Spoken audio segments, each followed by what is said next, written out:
Concerning Project B, reality arises for Nneka Ogwumike, Alyssa Thomas amid CBA negotiations fallout, per analyst. Till now, everyone's been framing Unrivaled and Project B as threats to the WNBA, especially with Project B's $2 million salaries luring stars like Nneka Ogwumike and Alyssa Thomas. But now, as per one analyst, flip that narrative upside down.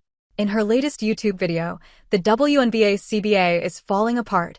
Rachel DeMita issued a clear warning. Those eye-catching paychecks rest on shaky ground that could easily give way.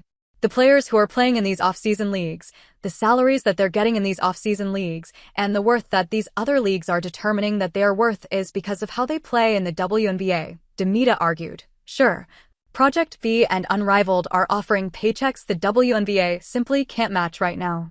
Unrivaled's 3x3 league had an $8 million salary pool last season, averaging about $240,000 per player, received $35 million in funding. And Project B is putting $2 million plus on the table for top names. Compare that to the WNBA's current max salary of roughly $214,000, and the gap is obvious. But these huge numbers only exist because the WNBA built the stage in the first place. In 2024 alone, the league generated $136 million in sponsor media value, pushed player brand growth programs, and helped teams pull in $76 million in sponsorship revenue. All of this is what turned WNBA players into recognizable, marketable stars that new leagues now want to invest in. So, DeMita argued that if the WNBA falls into a lockout or loses stability, that platform disappears, and so does the momentum behind these new leagues. Without the WNBA's visibility, sponsorship power, and cultural push, Project B and Unrivaled would struggle to sustain the same money, attention, and growth they're promising today. And, well, she came with receipts. From 1997 onward, the WNBA controlled the summer, and the EuroLeague filled the off-season. That era, though, is over. Athletes Unlimited arrived in 2022, Unrivaled followed last year, and now Project B is coming. But those two newcomers may want to take notes from AU and stay on their toes. DeMita emphasized a major imperfection in off-season tournaments like Project B and Unrivaled.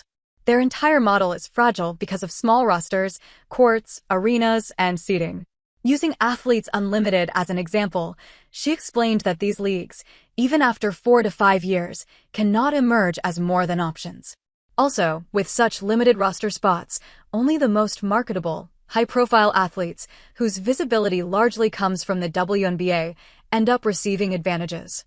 If the WNBA weakens, the pipeline of new talent feeding these leagues will shrink, and the players who aren't at the top of the market will be hit the hardest. The most overlooked players, those who aren't signed to these off-season leagues because they don't draw as much attention and because roster spots are limited, will be the ones affected the most, DeMita argued. If you hold all of that and, for some reason, lock out this season or strike this season, I think you lose all of your leverage.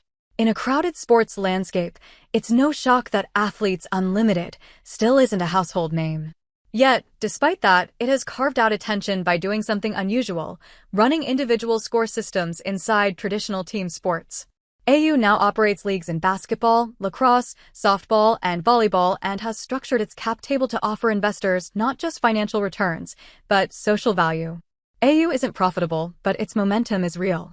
In late 2022, it secured its first outside investment, a $30 million raise led by Schusterman Family Investments alongside Kevin Durant's 35V, David Blitzer, and Angela Ruggiero of the Sports Innovation Lab, and, to be clear, AU never positioned itself as a rival to the WNBA.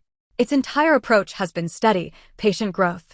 Its most prized asset is a rapidly expanding base of dedicated women's sports fans, a segment that, Sports Innovation Lab research shows, holds tremendous commercial value in the long run. Also, if the AU were playing tactical games, it wouldn't be working to keep things stable during a potential WNBA work stoppage. In fact, CEO John Patricof has confirmed that the basketball league will not expand its rosters this coming season. Looking ahead to 2026, the commitments are already rolling in. AU expects a record 70% of its players to come from the WNBA.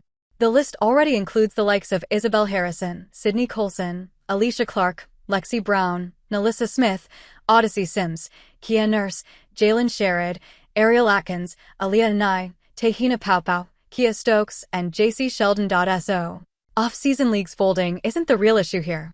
If anything, stars like Caitlin Clark, Paige Buchers, and Alyssa Thomas have built personal brands that sometimes outpace the league itself.